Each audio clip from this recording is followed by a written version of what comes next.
Direction le ring avec du K1. Si vous ne connaissez pas cette discipline, il s'agit d'un style de boxe dérivé du kickboxing. Dimanche avaient lieu les championnats du Grand Est au gymnase Henri Nominé de Sarreguemines. Une première pour le KBF Sarboxing en tant qu'organisateur. Une bonne partie des combattants du club se sont qualifiés pour les championnats de France. Le résumé dans ce reportage de Thibaut Desmerlet.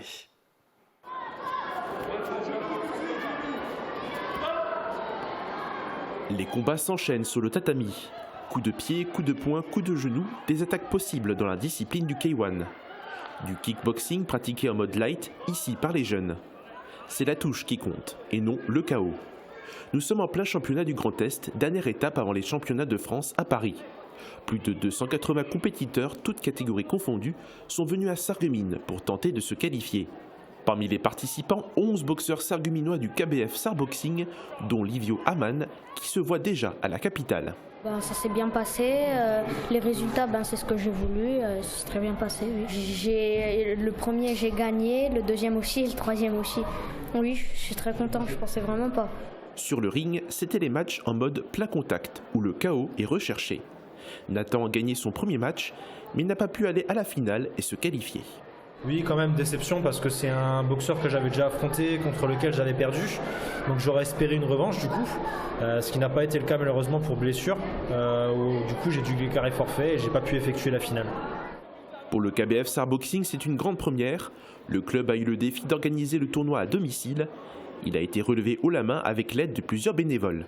C'est un pas en avant pour le club. Le club, il a maintenant, c'est sa deuxième année. On avance bien, on a des bons compétiteurs, on a des bons résultats, autant national qu'international. Donc voilà, donc c'est un pas en avant pour nous, pour la ville, on met la ville en avant. On verra la suite maintenant pour les championnats de France, mais c'est de bon augure, on va dire. 7 combattants sur les 11 du club se sont qualifiés pour les championnats de France à Paris. Ils se dérouleront sur chaque week-end de février. Et les champions du KBF Sarboxing, Alison Dissieux et Lucas Felker, étaient déjà qualifiés pour les championnats de France. L'année dernière, ils ont décroché une ceinture de championne et champion d'Europe. C'était à Arnsberg en Allemagne, sous la houlette des organisations WTKA et AFSO. D'ailleurs, Lucas Felker participera à un stage en équipe de France à la fin du mois. Et après la boxe, tu vas parler de lutte. Il n'y a même pas un mois, les lutteurs sarregueminois décrochaient le titre de champion de France une nouvelle fois. Oui, c'était la surprise de la saison. Après une victoire face au champion en titre Sotteville-les-Rouen et un nul contre Schiltigheim, les sarregueminois se sont hissés en tête du classement et ont été sacrés champions de France de première division. Après ce titre, en voici un autre. L'AS Sarreguemines Lutte a terminé à la première place du classement fédéral des compétitions individuelles. Alors de quoi s'agit-il? C'est le classement qui regroupe les performances de chaque lutteur à chaque tournoi. On parle de ranking national. Cela permet d'établir un classement des lutteurs mais aussi des clubs. En additionnant les performances des sarregueminois, le club s'est imposé en tête du classement, toutes catégories confondues, avec 500 points d'avance sur Clermont-Ferrand. Si on prend chaque style de lutte séparément, Sarreguemines est aussi première en lutte libre, 4e en lutte gréco-romaine derrière Mézières-les-Messes et 56e en lutte féminine, une discipline qui reste donc à développer. Tous ces résultats permettent au club local d'être le meilleur de France. Un grand bravo. Et on continue avec d'autres performances et en premier lieu celle de Michel Lagic. Et oui, Michel Lagic, jeune étudiant de 21 ans, membre de l'Assogym Sarreguemines. L'année dernière, le sportif originaire de Dida avait participé à la finale de Ninja Warrior, l'émission de TF1 où il faut franchir un parcours d'obstacles sans tomber. Il avait terminé à la 3e place, un résultat qu'il souhaite sans aucun doute améliorer puisqu'il a renouvelé sa participation à l'émission cette année. Il a même suivi un entraînement adapté à ce type de compétition. Le premier épisode de Ninja Warrior a été diffusé samedi. En demi-finale, Michel Lagic affrontait Ibra TV, un youtubeur féru de sport de combat. Malgré la difficulté, Michel l'a remporté et s'est qualifié pour la finale de l'émission. Une finale qui sera diffusée en 2 soirées, les samedis 4 et 11 février. Et on sera évidemment devant la télé pour suivre ça de près. Ce week-end, rentrée des classes quasiment, c'était la reprise pour le badminton. Oui, samedi, c'était la 5e journée des championnats de France interclub de National 3. Sarreguemines s'est déplacé pour affronter le leader de leur groupe, Domartemont. Un match qui s'annonçait difficile sur le papier et il l'était. Les Fayenciers ont perdu par le plus dur des scores 8-0. Lors des 2 journées précédentes, le SBC s'est incliné 7-1 face à l'Entente Nord-Alsace et 7-1 également face à l'équipe 3 de l'ASPTT Strasbourg. Les défaites s'enchaînent, un cauchemar duquel les Sarregueminois espèrent rapidement sortir. Avec ce nouveau résultat, le Sarreguemines Badminton Club passe de la 5e à la 6e place de leur groupe. Ils sont donc derniers et relégables. Pour assurer le maintien, le chemin est encore long. Prochaine rencontre le 28 janvier à l'extérieur contre Gondreville. Joueurs du SBC, nous sommes de tout cœur avec vous et un grand merci à Christophe Leclerc pour les images. Côté foot, c'est la trêve hivernale, enfin presque, parce que pas tout à fait pour tout le monde. Pas pour la section sportive en tout cas du lycée Jean de Panche de Sarreguemines. La semaine dernière, les lycéens se rendaient à Strasbourg pour la finale interacadémique UNSS. Une finale malheureusement synonyme de fin de parcours pour les Sarregueminois. La compétition s'est déroulée sous forme de triangulaire. Les lycéens de Sarreguemines ont affronté les champions d'Alsace et de Champagne-Ardenne, représentés par Strasbourg et Charleville-Mézières. Premier match face à Strasbourg, Sarreguemines perd 1-0 sur un penalty. Défaite ensuite 1-0 contre Charleville-Mézières, est-ce que je viens de dire. La compétition s'arrête donc là pour le lycée Jean de Panche, malheureusement. On retiendra tout de même leur parcours puisqu'ils ont terminé champion de Moselle et champion académique UNSS, un résultat qu'ils n'avaient pas obtenu depuis la saison 2015-2016. Et puisqu'on parle de foot, la reprise pour le SFC, c'est quand ? Ce sera à l'extérieur le samedi 4 février, donc dans moins d'un mois. Le SFC affrontera le leader de leur groupe Thionville-Lusitanos, un match qui promet d'être explosif, l'occasion pour les faïenciers de briller. Par ailleurs, le match arrêté face au bassin piénois l'année dernière a trouvé une nouvelle date. Il aura lieu le 11 mars. Il avait été arrêté après quelques minutes de jeu suite à la blessure d'Adama Mbaye. Le joueur sarregueminois se porte mieux. Il a été autorisé à reprendre son activité sportive la semaine dernière.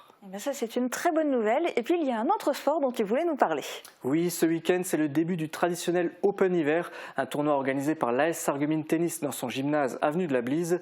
Il se tiendra du 14 janvier au 4 février et réunit tennismen et tenniswomen. À la clé, 1 500 € de prix en espèces. Le public est cordialement invité. Il y aura des pizzas flammes tous les soirs. Et ben voilà pour l'actualité sportive. Et puis on ne perd pas les bonnes habitudes. David, quel sport testes-tu pour nous aujourd'hui ? Eh ben pas de test cette semaine, Julia, mais un numéro spécial pour la rentrée. Je vous propose d'aller à la rencontre d'un coach sportif et d'une diététicienne pour voir comment se remettre en forme après les fêtes. C'est une réalité qui nous touche quasiment tous. Si comme moi vous avez un petit coup de mou, voici quelques pistes pour se remettre en selle. Bonjour à toutes et à tous, nous sommes à Rohrbach-les-Beach au mois de janvier, il fait un petit peu froid. Comme moi, après les fêtes, vous vous sentez peut-être un peu mou, alors on va se remettre en forme. Pour ça, il nous faut les conseils d'un coach, direction la salle, le complexe.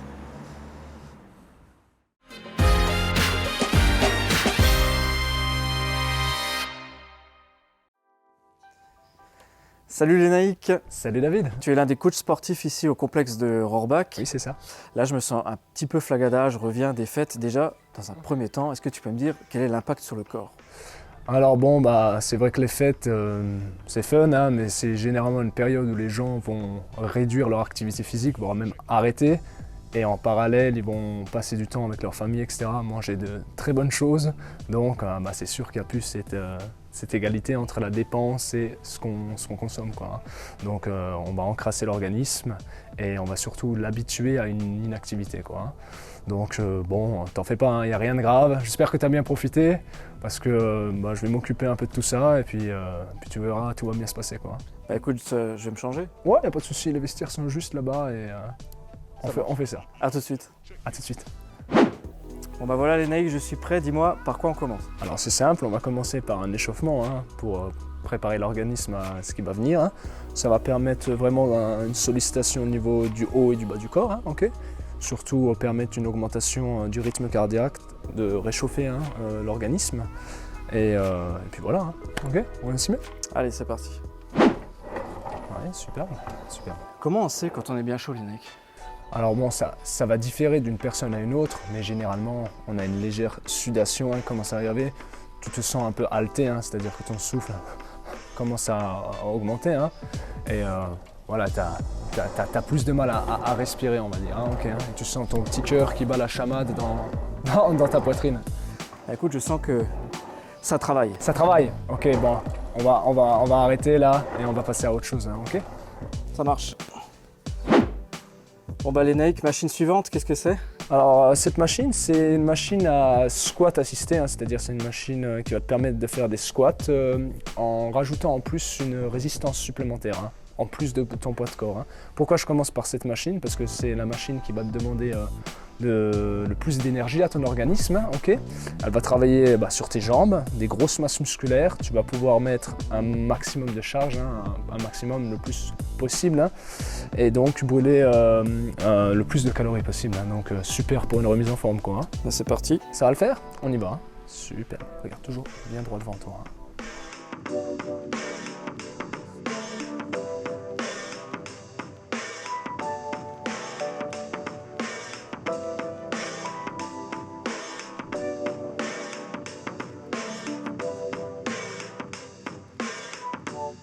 Bon bah les Nike, maintenant je fais dodo ou... J'ai jamais testé là-dessus, mais ça m'a l'air très confortable en tout cas. Non, pas du tout. Comme dit, on a fait un exercice sur le bas du corps avant, donc pour toute la logique de la séance, on va faire un exercice qui va solliciter vraiment toute la partie supérieure du corps. Toujours un exercice qui va solliciter un maximum de muscles, de masse musculaire, donc pour permettre une dépense énergétique qui est la plus conséquente. Ok. Let's go. Super.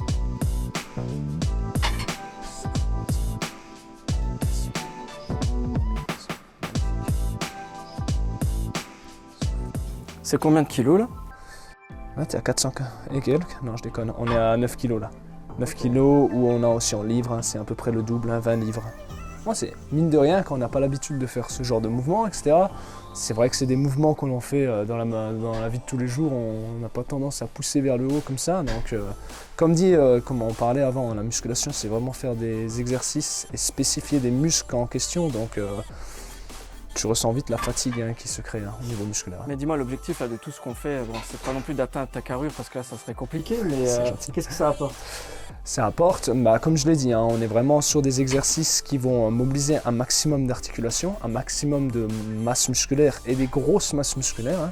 Et donc, comme dit, ça va permettre de brûler un maximum de calories après avoir ingurgité et accumuler toutes ces calories en trop pendant les fêtes de fin d'année, quoi. Lénaïque, merci pour la démo sur ces machines, mais pour les gens qui n'ont pas de matériel à la maison, comment ils font? Alors, il faut savoir que tous les exercices que l'on a réalisés, on peut le réaliser chez soi avec très peu de matériel, un élastique, une chaise, des bouteilles, enfin bref, tout ce qu'on peut avoir sous la main.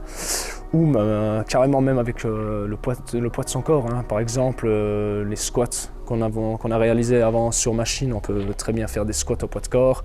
La machine à épaules qu'on a faite, on peut faire soit des pompes ou pour les personnes qui n'y arrivent pas, qui n'ont pas assez de force, des pompes sur les genoux, des gainages commando, des tapes d'épaule, bref, il y a plein d'adaptations à avoir. Et le rameur qu'on a fait en guise d'échauffement, on peut très bien le faire en faisant des jumping jacks, autant pour moi, de la corde à sauter, bref, un exercice qui va permettre de solliciter le haut et le bas du corps et surtout de faire augmenter le rythme cardiaque, quoi. Et finalement, Lénaïque, qu'est-ce qu'il faut retenir pour se remettre en forme? C'est quoi le conseil du coach? Alors, le conseil du coach, déjà, c'est peu importe la pratique que vous allez faire, c'est bouger, quoi. C'est le corps, il est fait pour se mouvoir, pour consommer de l'énergie, etc. Si on reste là à rien faire, on va l'encrasser. Le deuxième conseil, et ça pour moi c'est le plus important, c'est faites quelque chose qui vous plaise. Ça ne sert à rien d'aller au sport ou à une activité physique à reculons, on n'a pas envie. Très sincèrement, sur le long terme, ça ne va pas le faire. Faites quelque chose qui vous plaise, comme ça, à moyen et long terme, c'est quelque chose qui va fonctionner, quoi. Parce que sinon, ça ne va rester qu'une lubie de bonnes résolutions de fin d'année, et puis la petite remise en forme, elle ne va pas durer bien longtemps, quoi. Ok. Merci coach. De rien, David, t'as assuré. Franchement, top. Et voilà, on a vu l'aspect sportif, l'aspect physique. Maintenant, on va parler d'une autre partie, la partie alimentation, puisque l'un ne va pas sans l'autre. C'est parti.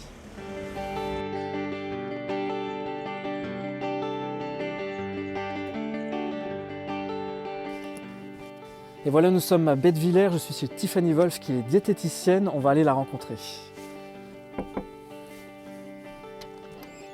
Salut Tiffany. Bonjour David. Là je reviens du sport et je t'avoue que j'aimerais avoir quelques conseils au niveau nutritionnel, est-ce que tu peux m'aider? Tu as frappé à la bonne porte, viens, je t'invite. Merci.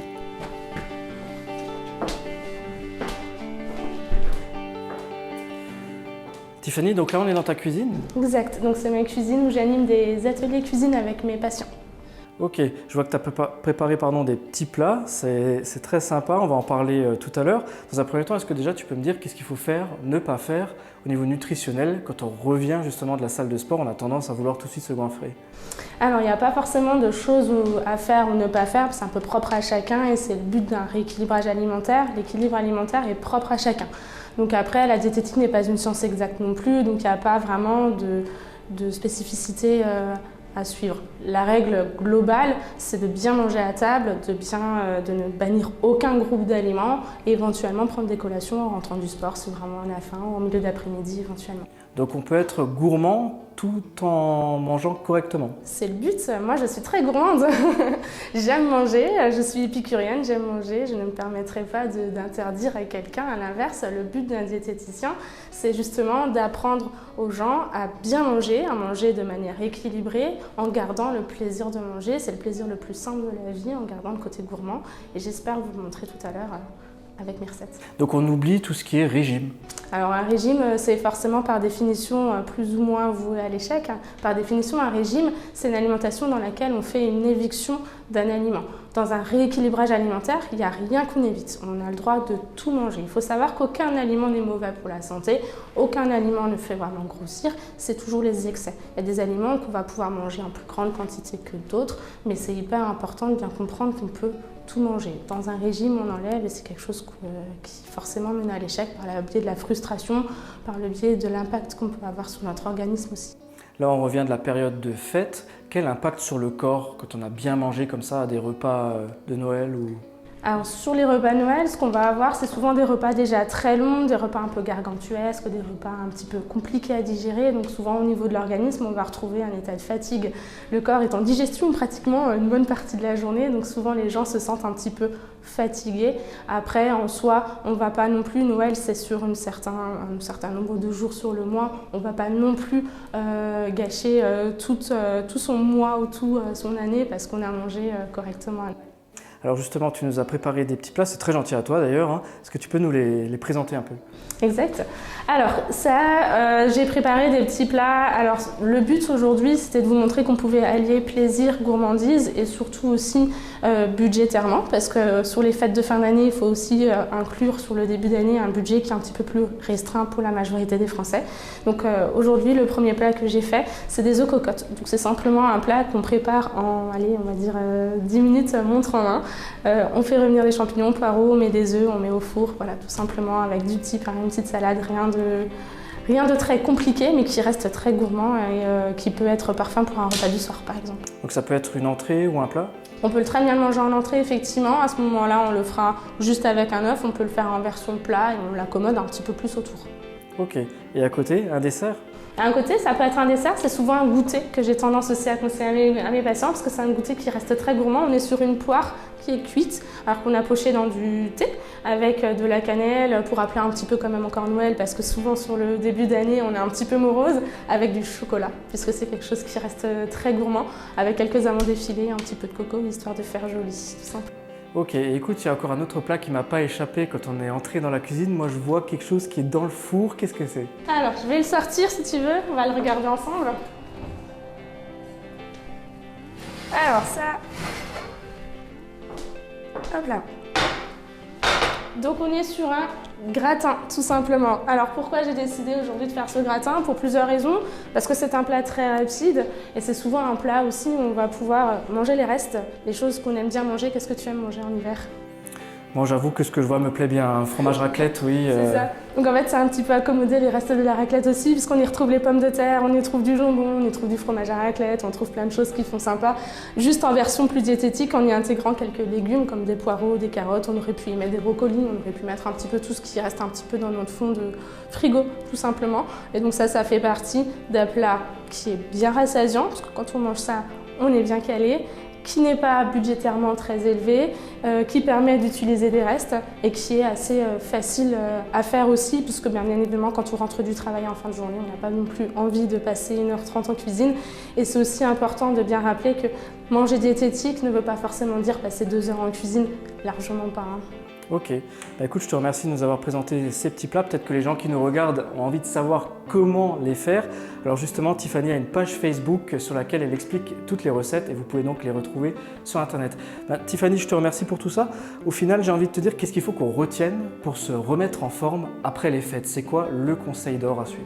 Alors le conseil d'or, ça va être simplement de rééquilibrer sa journée, voire sa semaine, c'est-à-dire manger bien à table, manger des protéines, des féculents, des légumes, tout ce que vous avez envie de manger en essayant de tenir compte de l'équilibre de l'assiette. Et si besoin, se faire des petits goûters comme là, des poires au chocolat, ça peut être d'autres types de goûters sur l'après-midi, parce que l'après-midi est quand même longue.